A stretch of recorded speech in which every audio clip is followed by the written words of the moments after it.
Yan, alis na kami. Lakas ng ulan. Lakas ng ulan. Ayan, pupunta na kami sa site. So, maglalakad na lang kami dahil ang lakas ng ulan ngayon dito sa Alfonso. May bagyo raw kasi. Bagyong Paulo.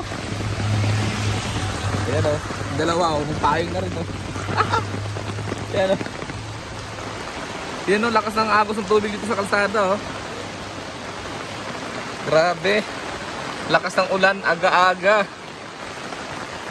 Pero salamat sa Diyos dahil makakapunta pa rin tayo ng site kahit umulan. Di nga lang tayo magmumotor. Maglalakad na lang tayo. Ayan o. Hi. Yan sa site o. Punta tayo sa site.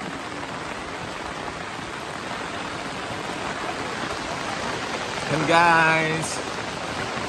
Yan o. Tapos ang ako sa tubig kasi pakyat tayo eh. Yan, pakyat.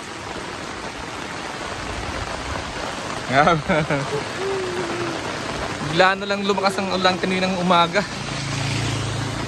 Siguro mga alas 6 yun.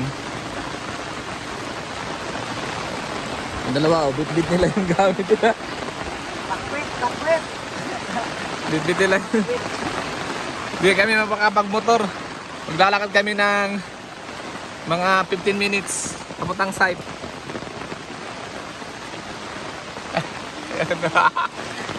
Nagkapayong kami oh. Yan.